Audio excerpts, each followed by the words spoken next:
Warning: the following program may contain material not be suitable for all audiences. Listener discretion is advised.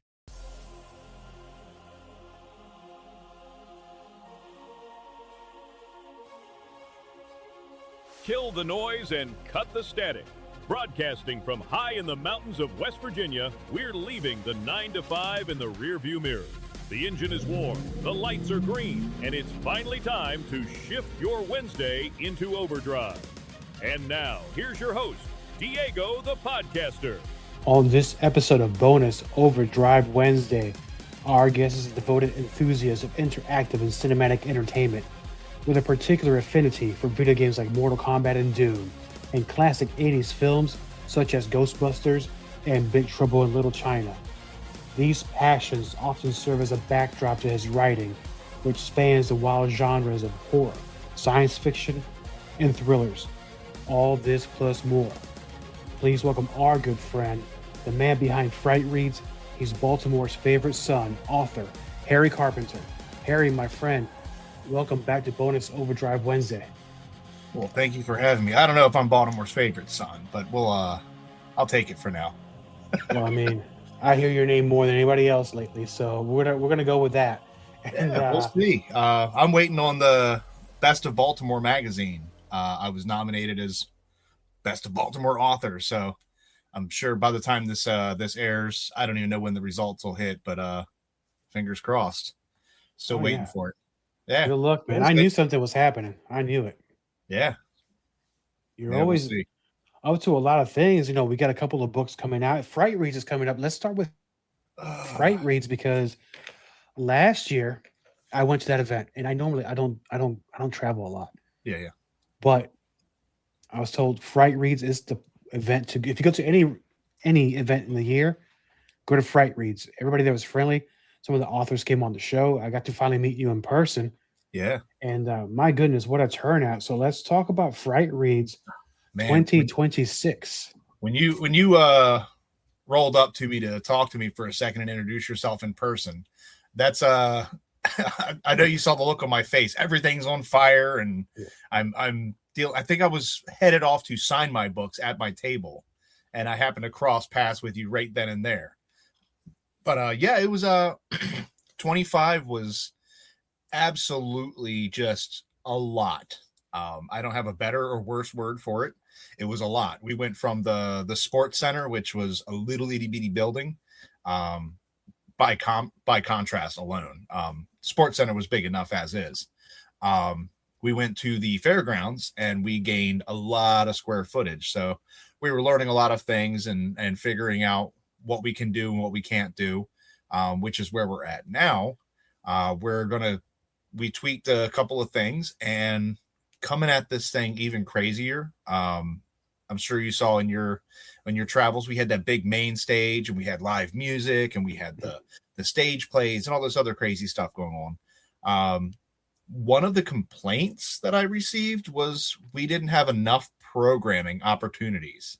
I mean, it really runs from 12 to 6, and I don't want to run programming at 12:01.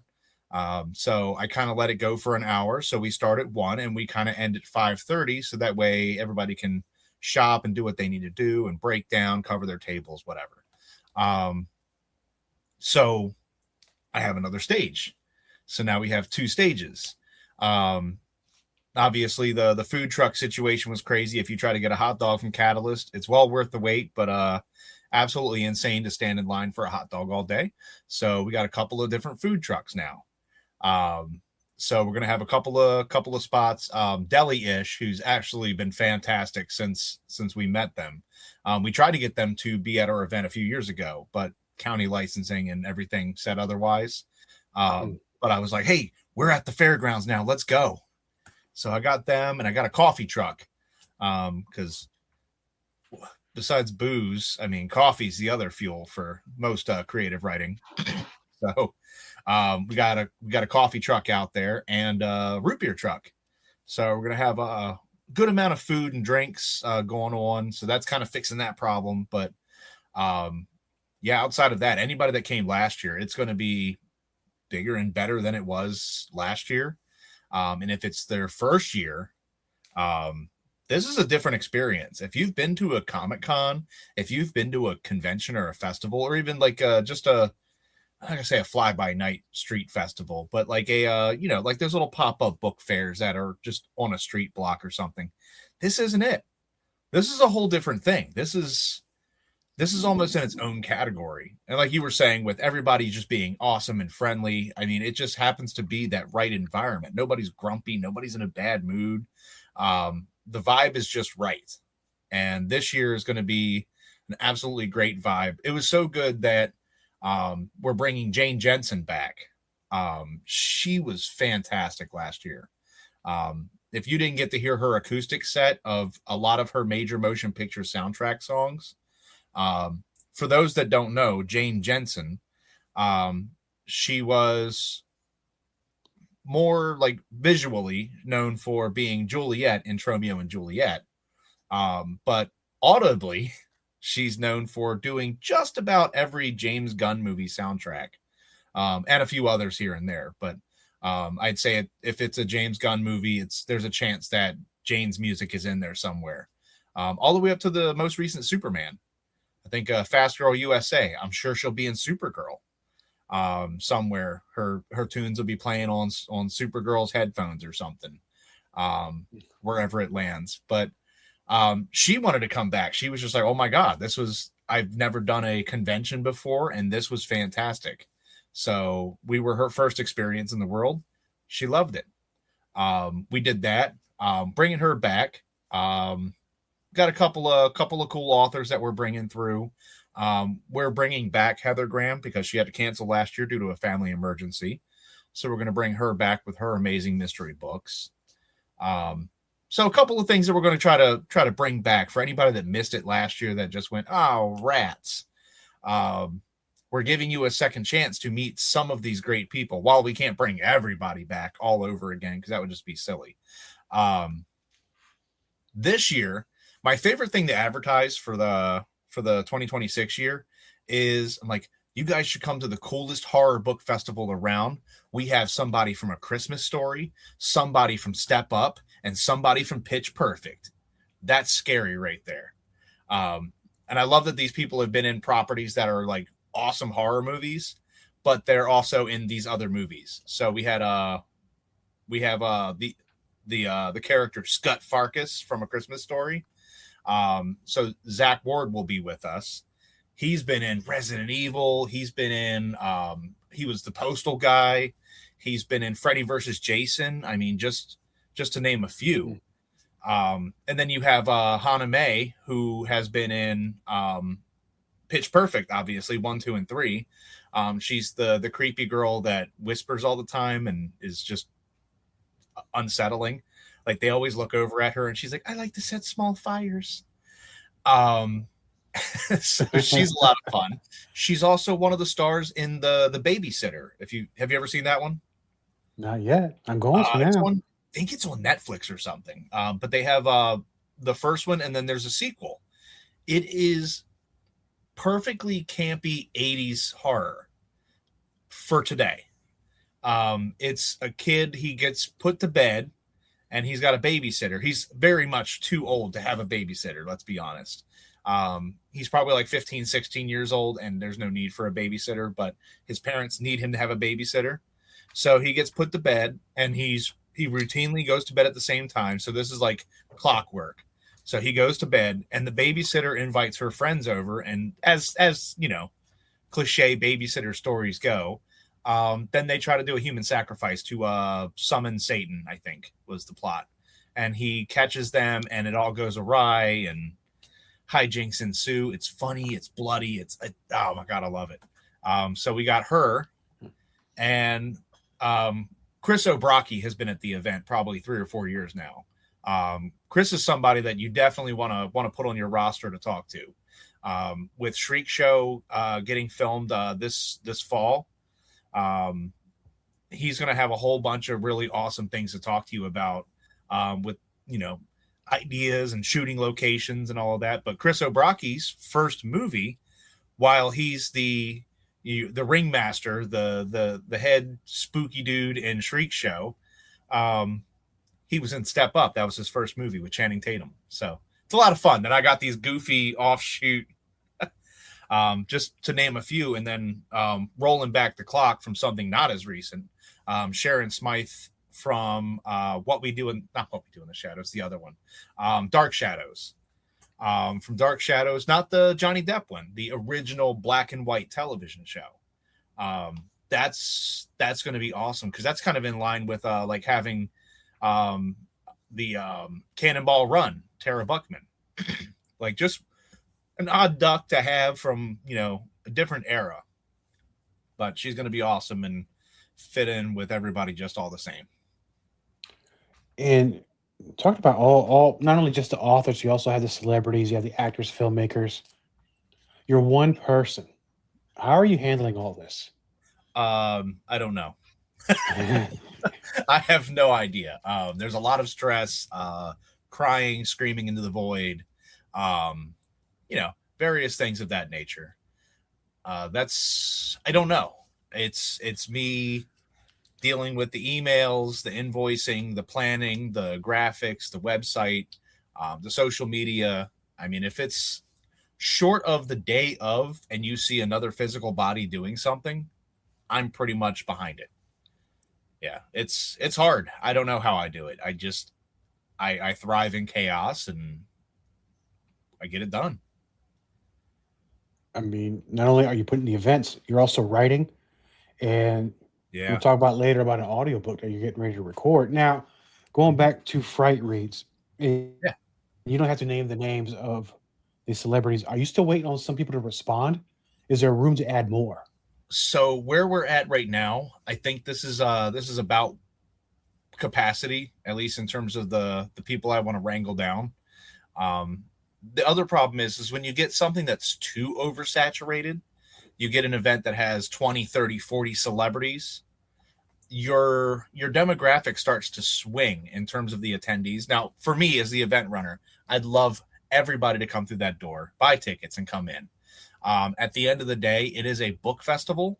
It is something for the authors to be showcased. The last thing I want are people coming in and standing in line for 6-7 hours to meet Celebrity X and never buying a book, never buying a piece of art, jewelry, taxidermy, whatever weird stuff I got going on in there. I want them to actually, instead of doing the celebrity ride, the line ride, I want them to be able to meet like a celebrity or two that they didn't think that they needed to meet that day.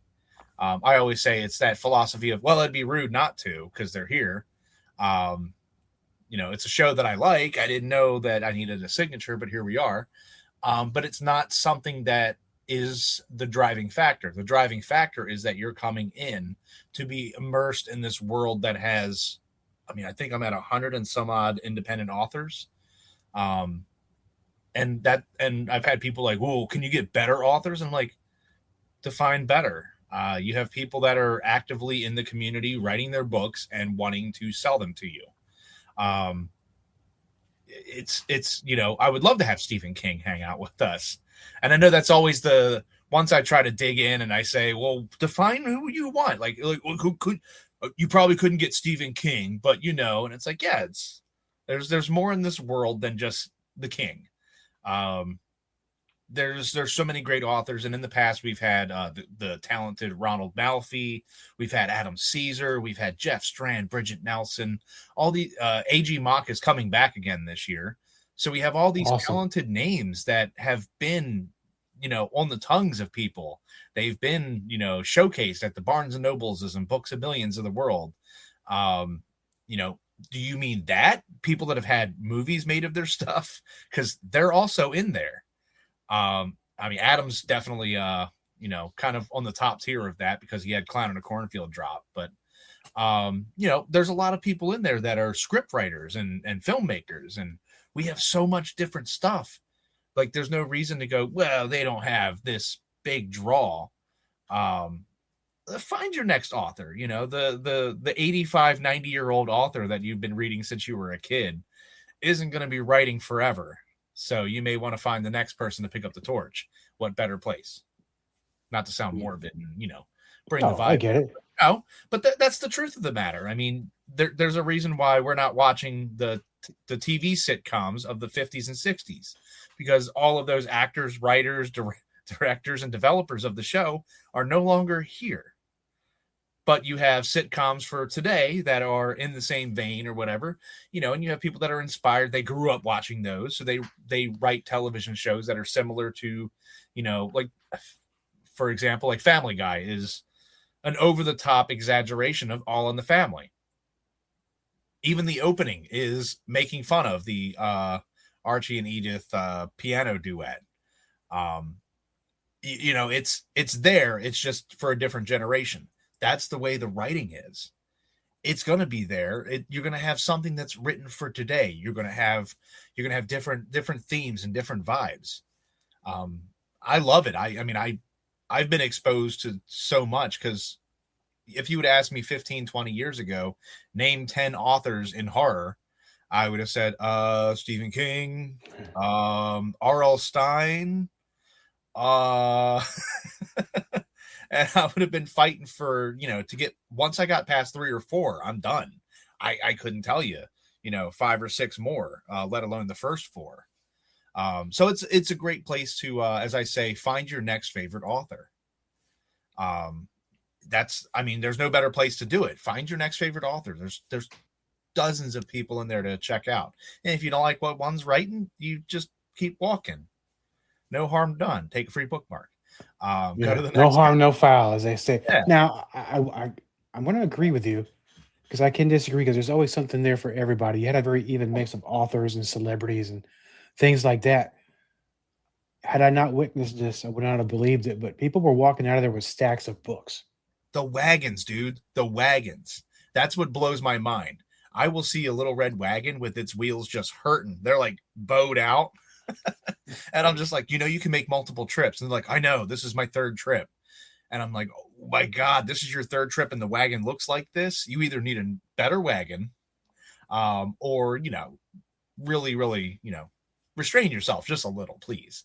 And I'm telling you this, I'm encouraging you to please spend money at this event, but also please restrain yourself. But there was one when we were at the sports center. This wagon was just, the wheels were just like whack, whack, whack every rotation. And it was just like, it was dying. Like they had to take it out and shoot it when they were done. That it was hurting that bad. But it's wild that people are spending that much time and effort looking at artwork and buying books and buying crafted creatables and things that, not to say you can just go on Amazon and you can just get most of our books on Amazon, but there's something different about meeting the author, hearing their pitch, their enthusiasm for the story. And, maybe you get something different than what the Amazon blurb says, or the Barnes and Noble, the back of the book says. You get a little something different. So I don't know. It is. And you saw it in person. You saw these people just armloads, like just hurting, just like just one more book, just one more. And it's impressive. And I don't see that at a lot of conventions, like just generic conventions, whether they're horror, fantasy, sci-fi, nerdy comic book ones. It's not a bookseller's industry in those places oftentimes. And you would think with being oversaturated with so many authors in one building, we would all be talking over each other and just out competing each other, and nobody would be buying anything, which is the exact opposite. It's just a wild phenomenon. It is. And now, if I'd have missed it in the beginning of the interview, when is the date for Frightreads this year? I was gonna say, I don't think we covered that date. It's a mystery. You'll have to find out. Solve the following clues. So we're going to be back at the Howard County Fairgrounds in Howard County, Maryland. It's going to be October 24th and 25th, from 12 to 6 both days. Kids 12 and under are still free, and tickets are on the website on frightreads.com, which is down there somewhere, rolling by eventually. But yeah, frightreads.com for all the guests, the authors, the vendors, eventually our programming. I know the next thing on the docket is, what do we got slated? So the next thing that's going live will be the film theater. Things Forsaken is sponsoring once again the Frightreads Film Theater, presented by Things Forsaken. And if you did you get to check with those guys? They had the motorcycle in the corner. Did you get to chat with them? I did not, unfortunately. Fix that this year. You got to talk to them. Ference and his team are next level. You want to talk to remember the beer commercial for what was it? Dos Equis, the most interesting man in the world. Yes. Ference is more interesting. This man has seen and done it. He's a prop maker. They have a web series. They make short films. He used to like carve out of like stone. I mean, he does so much stuff. Like this guy is like next level. So you definitely need to put him on your on your docket for chatting with. But they have a short film, so they're sponsoring the theater. So up the hill a ways, we're gonna have 4 movies play, maybe 5 if I can squeeze it in, and we're gonna have these independent filmmakers show their stuff. One of the ones that I'm excited for is The Night Watchman. Have you had the pleasure of that hilarious movie? I have not. It's on Amazon and Tubi, whichever you prefer. It's a bunch of guys that work at an office building overnight. They're the night watchmen, and they get a special delivery that was delivered wrong, and it turns out to be the body of a dead clown that had his tour ended in Transylvania because they found him dead, drained of all his blood. If that isn't the biggest triple underlined vampire movie foreshadowing, I mean, they're very obvious with it. Well, what happens is obviously, ooh, gasp, the body comes back to life, is a vampire, and the vampires are now running amok in the office building, and they're trying to fight them. Oh, it's hilarious. I love when things run amok.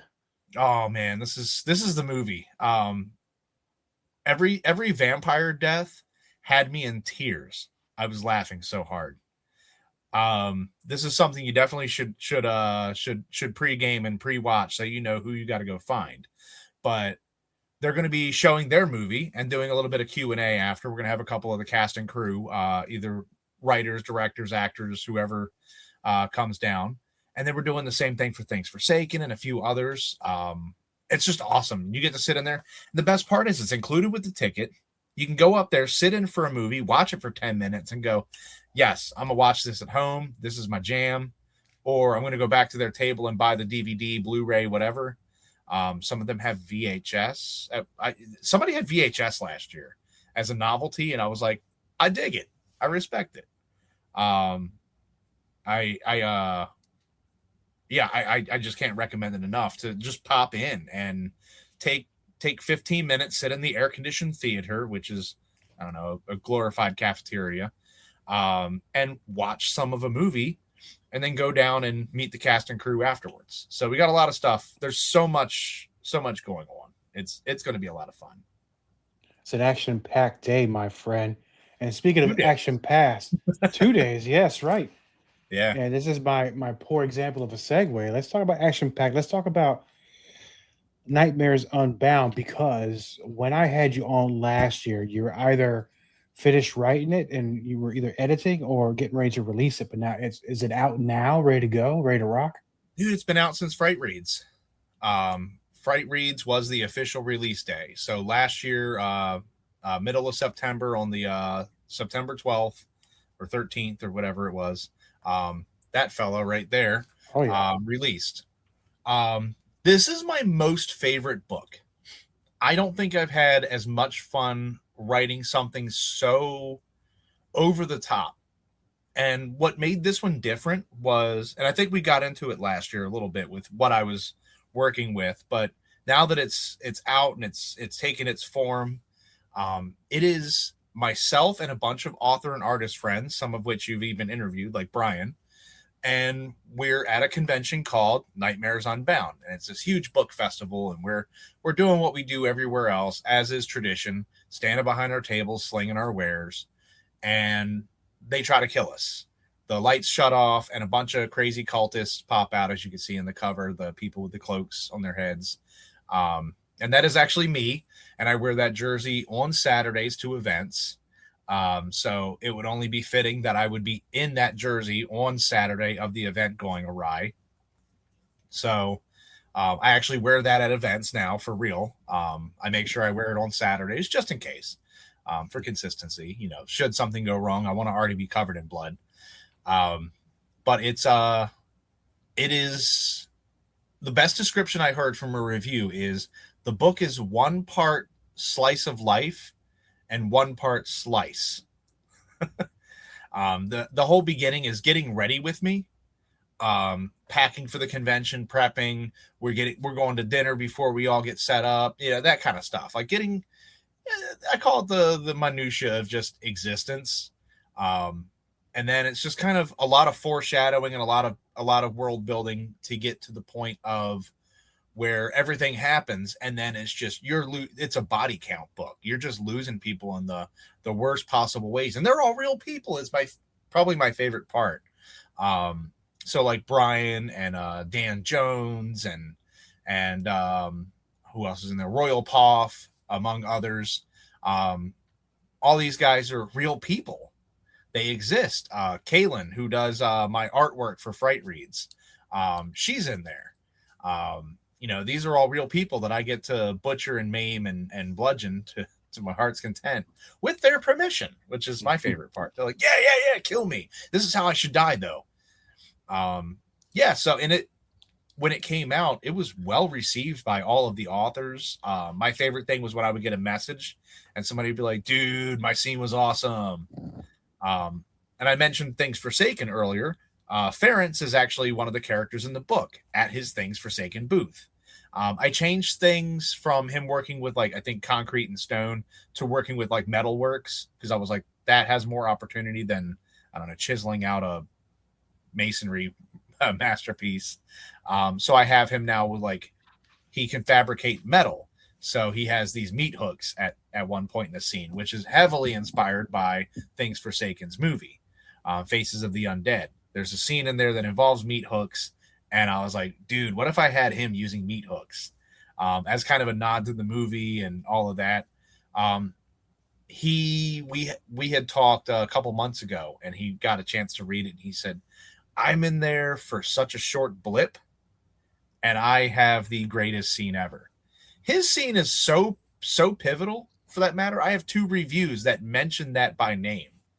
That's how intense it was. So I had a blast, and I just love the fact that it doesn't have to be somebody from the inner circle that knows all of these different authors. There are strangers that I've never even met before that have reviewed and read the book, and they love the characters. They think the story's just wild, intense, and just absolutely insane. So much so that I'm working on a sequel. Amazing. You know, it's interesting. You're getting such feedback. I love the way I died in that scene. And mine was like, it's gloriously morbid. And, you know, hats off to you for doing such as that. Let me ask you this, because I'm gonna, and in my head as you're talking about deaths in books or horror movies. Yeah. One came to mind. One of my favorites. Give me one of your favorites outside of your own that you've written of horror movie kills.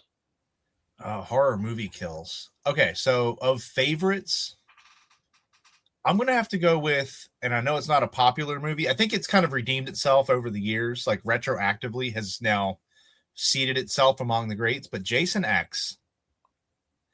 And it's kind of a 50-50 tie with either the liquid nitrogen deep freeze kill, where he freezes the face and then smashes it on the desk. That's different. How many times can Michael Myers stab a guy? Now he's stabbing him with a knife. Now it's a pitchfork. Now it's a bigger knife. Now, how many times can Jason slash somebody with the machete? It kind of gets old after a while. But Jason X changed the game a little bit and started getting out of the comfort zone of like comfortable kills. So it was the flash freeze kill, and then if you go further in, the guy that gets screwed.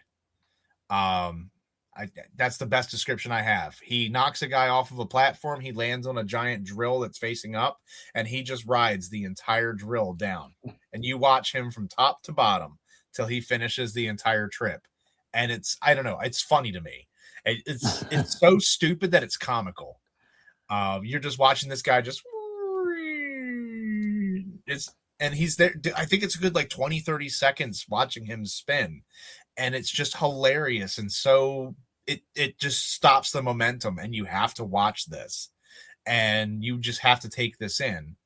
And then I think it's followed closely behind the simulation that they have, where the projection comes up and the two naked girls are like, let's go have unprotected sex and smoke pot. And he picks up their sleeping bags and just smashes it up against the trees. But like that movie right there alone probably had the most unique kills of any movie in that window of time. Like, it took us a while to go back to like having stuff that was just, I'm not gonna say impressive, but you were just like, whoa, okay, somebody thought about this. It's one thing to have, your creepy, main man killer just stabbing and slashing mindlessly, but it's another one to have these like elaborate setups, almost Final Destination-esque. And even that kind of got tired after a while. They just stopped having like the big, huge setups and elaborate machinations that they would come up with. But yeah, Jason X has hands down. It's worth looking at that movie again. I liked it the first time I saw it. It was fun. Yeah, it was a lot of fun to watch, but It's I'll tell you corny. one of my favorites, and it's not even, is it creative? I think so, but Jason Takes Manhattan, when the guy starts boxing him on top of the building. Oh, yeah, okay. And then Jason just gives it a real good swing, and the head just goes, whew. And it's stupid. Yeah. It is stupid funny. It is. It's just stupid. It's just like, it's almost like watching that They Live alleyway fight, the 12-minute fight where two guys are just rolling around and punching each other. It's a great fight scene. It's a nonstop fight scene. Hands down, one of the best fight scenes of all time, but not for the right reasons. But stuff like that, sometimes the Sam Raimi over the top buckets of blood thing, where it's just absurd, actually hits better than trying to make it grounded in reality. Yeah. And having Jason, right hook, knock a head off like it's a doll. Yeah.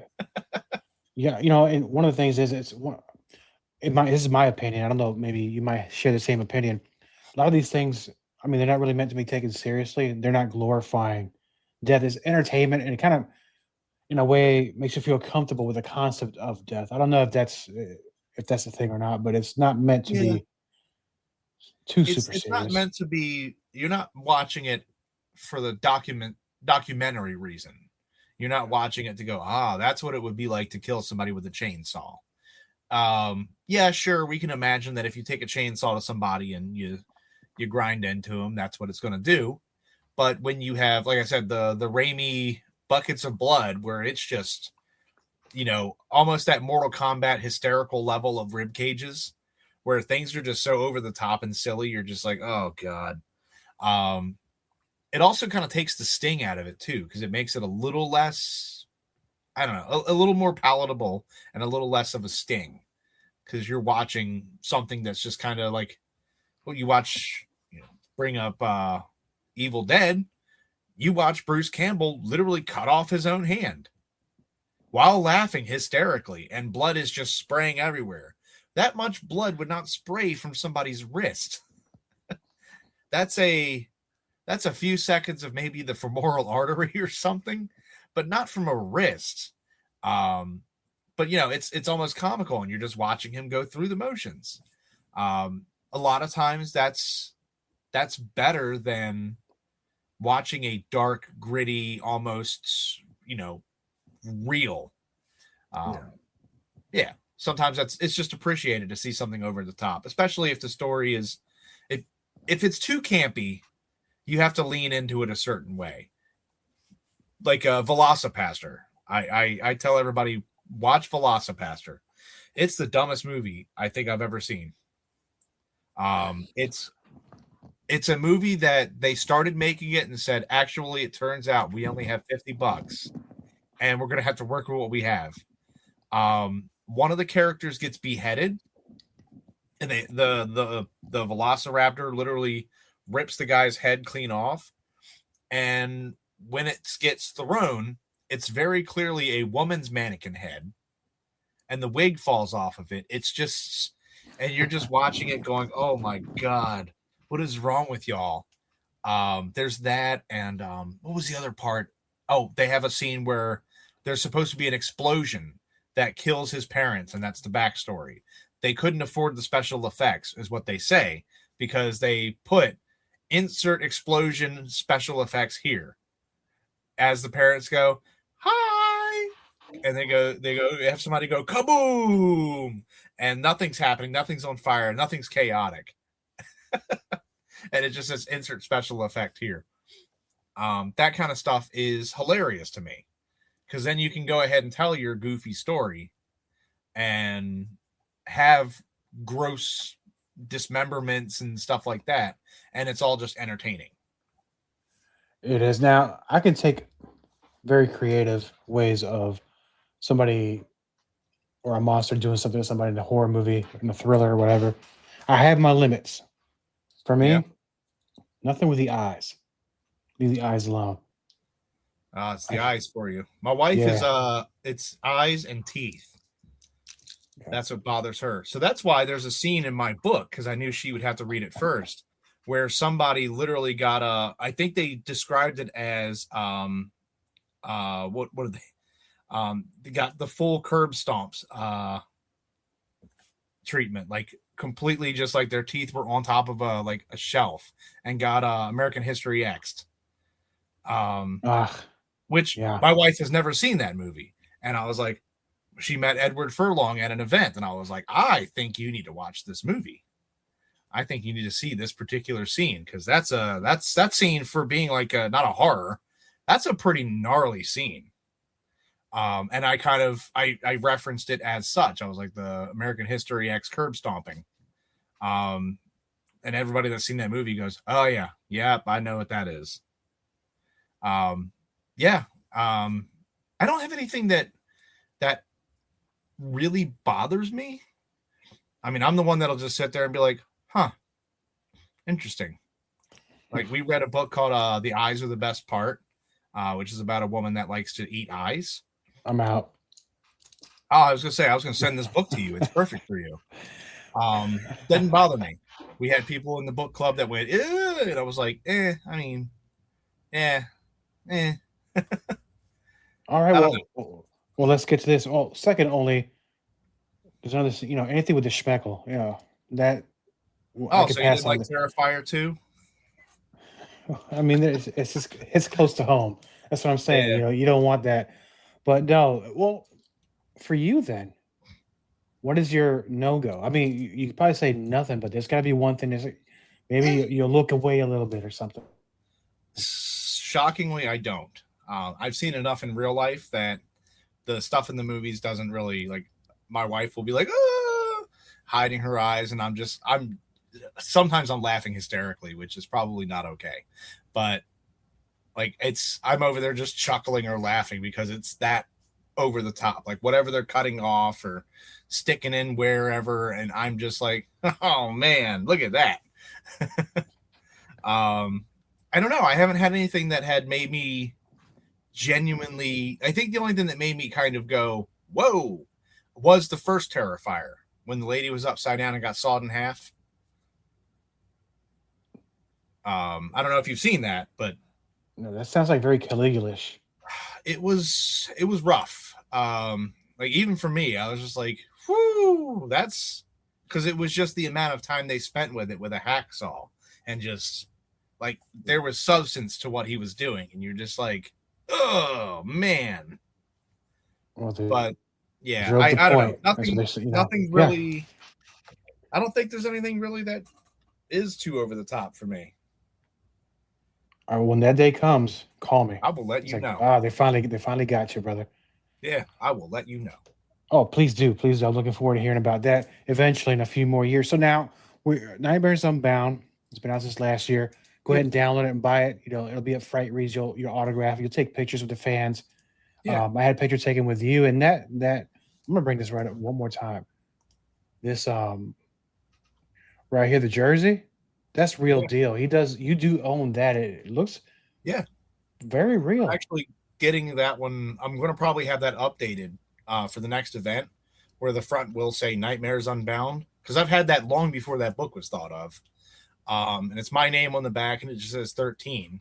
I'll probably keep everything the same, just change Nightmares Unbound on the front, and on the sleeve where the team logo would be, I might put my little cartoon version of me, just to make it more me. It wouldn't be you if it wasn't bloody, brother. So Right. It's going to look very well. Now let's move into something you've worked with your friend, your partner. Let's talk Howlers.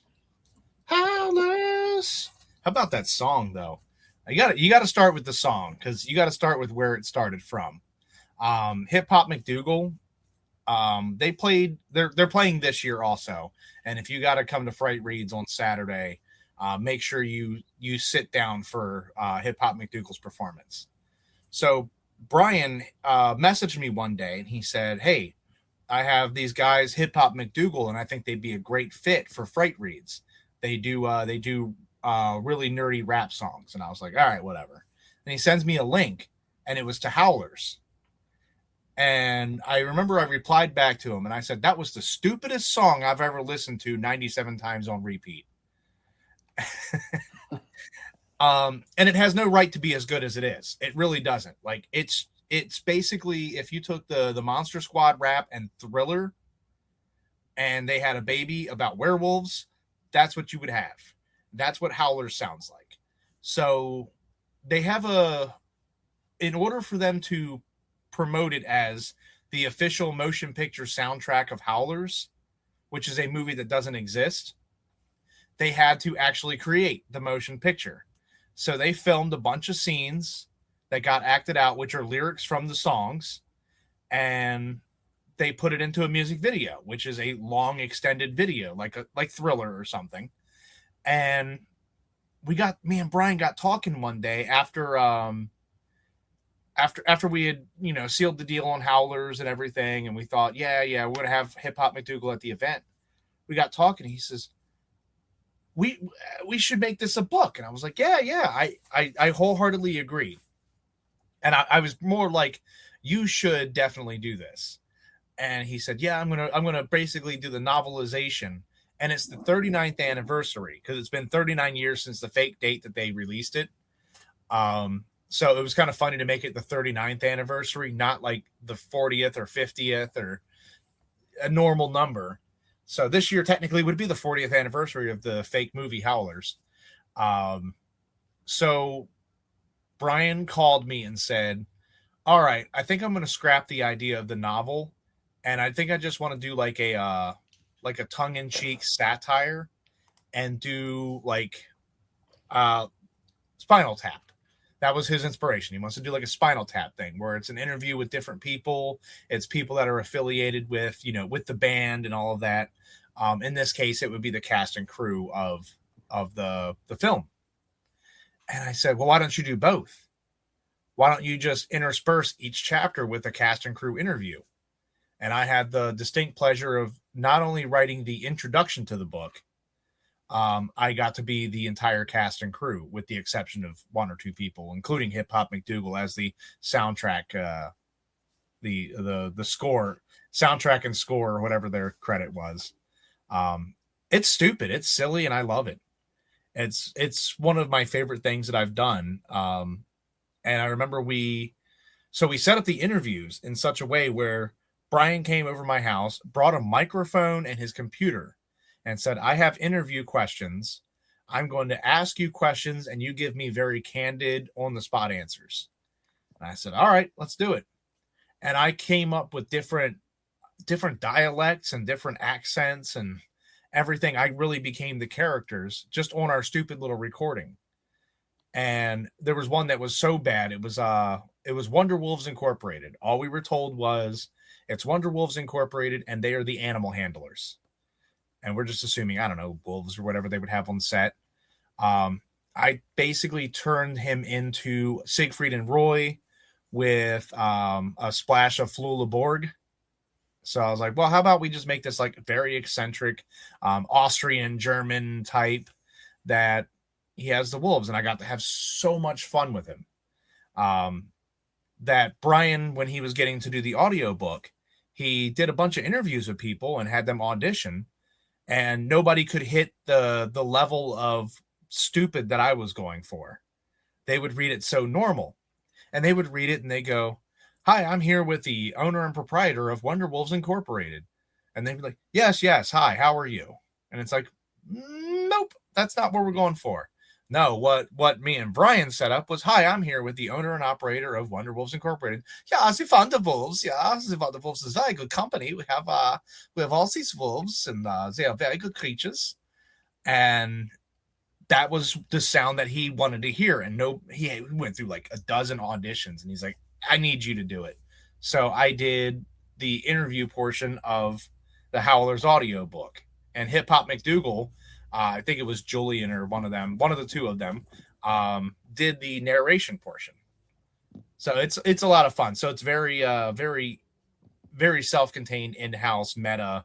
Hip Hop McDougal is also narrating it. They're the inspiration for the story, and I'm the other half of the narration.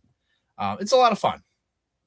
And it's about to be blunt, it's a half the story is a werewolf movie, a really bad one, and the other half is the very terrible experience of making said werewolf movie.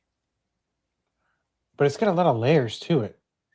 There's so much going on, and there's a lot of stuff. Somebody said, sounds like it's kind of like American Werewolf vibes, and it's like, yeah, that's why it takes place near Landis Lake. We know all of this stuff is there. We have references from The Howling. We have references from, just about every werewolf film of the era. We know what we were doing. Hip hop Easter, yes. There's a lot of Easter eggs there for everybody who loves that kind of stuff. And you're the master of it now. With both books out and a lot of the work that you're putting in, now you're doing an audiobook, playing yourself as yourself in your own voice, of course. I'm a dude playing a dude that's playing another dude. I was trying to get there, and it escaped me. Thank goodness I have you here. Yeah. And I feel like a real, I can't say, I don't want to say the word. What are you going to be doing next? Because I know you're always up to something. I know you're doing all these things. You got Frightreads, you're booking the things. Along comes some guy like me saying, "So what are you doing next?" So what are you doing next? So, as if I don't have enough on my plate. I actually just I'm buying a cover for a book for another idea that I came up with upon seeing the cover idea, and I was like, I can write a story around that. Give me that cover, I'll take it. So I have right now, most of the way done is I went out to Las Cruces, New Mexico last year, just after Frightreads, visit some in-laws and do a book signing and all the other good stuff out there. There's a town called it's Old Mezilla Valley. It's historic New Mexico. It's old time. It's kind of like up here if you go to like any of the historic districts, like you go to historic Ellicott City, you go to historic Alexandria, wherever, whatever respective areas, historic Annapolis. We have all these like historic locations. Well, this is very, very Mexican Wild Westy vibes. And it's the town where they actually caught and executed Billy the Kid. So that's kind of cool. And I was like, I'm going to write a ghost story, using my wife and her family as kind of the inspiration for the characters. And it's more or less leans into almost the poltergeist vibe. It's the you move the headstones but not the bodies type of vibe. And that's where I'm going to lead you down, but it turns out it's going to be something different. It'll be a lot of fun. So I have that. That one's called Ghosts of Mezilla. I don't know if that'll be out by September. We'll see. But I am still working on that. I have Nightmares Unbound 2. Working on that. So spoiler, I survived the first book. The the story picks up a little bit later, a couple years later, after the terrible incident that happened in the book. If you look at it in real life, like I lost friends, it's devastating, it's traumatic, et cetera, et cetera. I stopped doing conventions. I stopped doing book signings. I keep everything to a bare minimum. I am terrified to get involved in anything. So I start to miss the idea. So I come up with the idea, what if I ran my own book festival? Now we're coming full circle with the Frightreads thing. So now I'm going to be super hands-on. Nothing gets past me. I am in charge. I know who's coming through the doors, who's doing everything. And then, of course, inevitably, it all happens again. And now I have new people to kill and, new stakes. It's going to be a lot of fun. So I have that. And then, I don't know, some retro 80s story that I might work on. Oh no, I'm definitely in line for that one. There's always new people to kill, man. Oh yeah, always. That's the beauty of the thing. And I know we're gonna get going here in a little bit. Yeah. But I just recently did an episode, and I asked a few of my friends, authors, friends of the red horror and fantasy and genres like that. Mm-hmm. And I'm not gonna put you on the spot, but I'm just gonna ask you these questions, and I know you have answers. I did a top 5 favorite horror movie picks. So if I were to ask you, which I am, because this is what I want to do. Yeah. What's your top 5 horror movie picks of all space and time? Let's see. So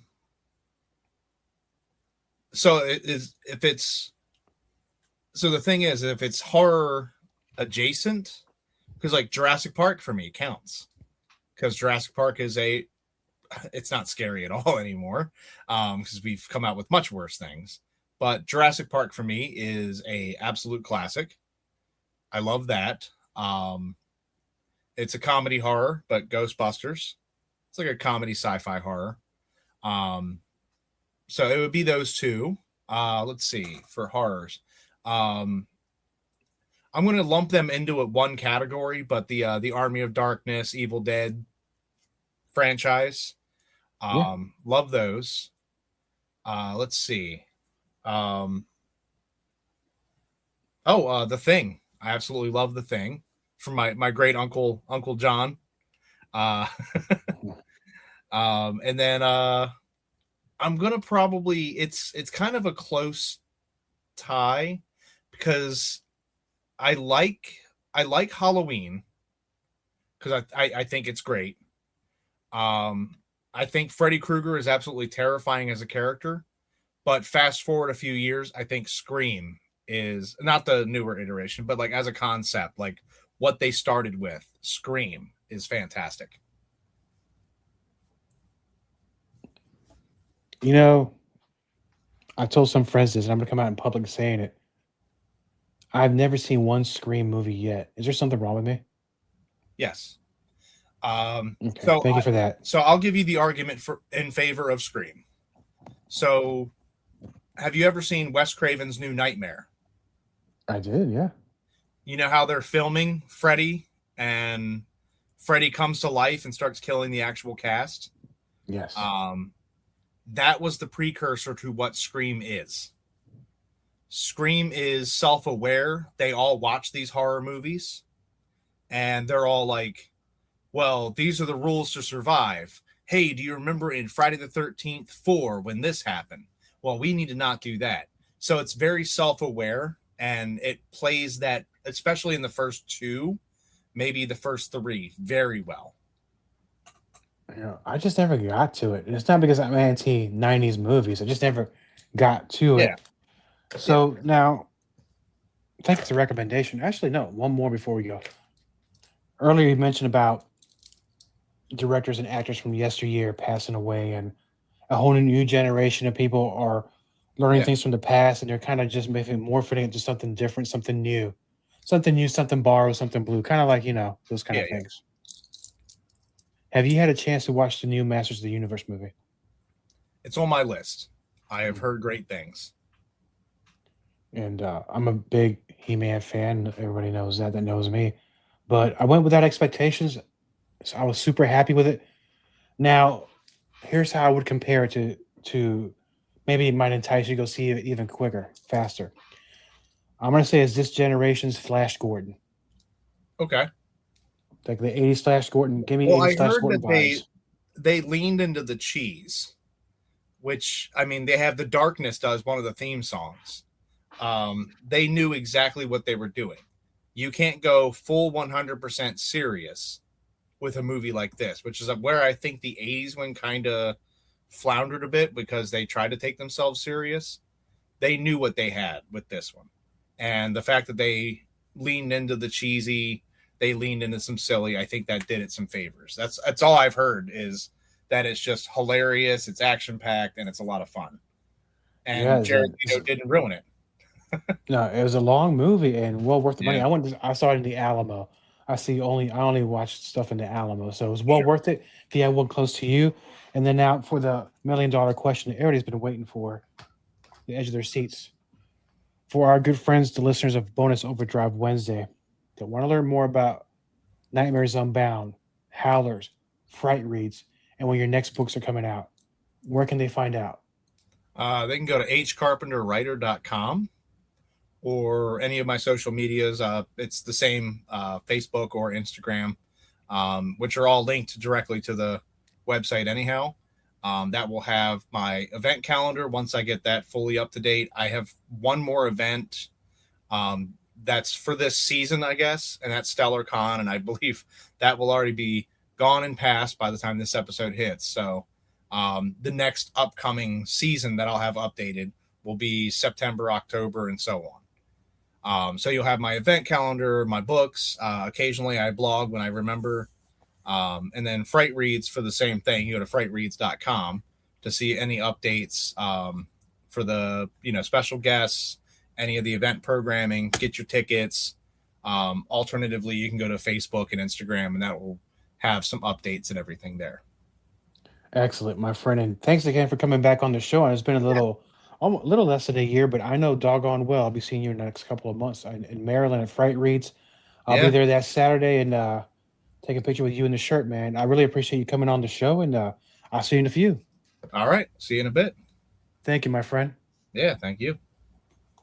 All content on this broadcast is a property of Diego the Podcaster and is served directly from our servers with no modification, redirects, or rehosting.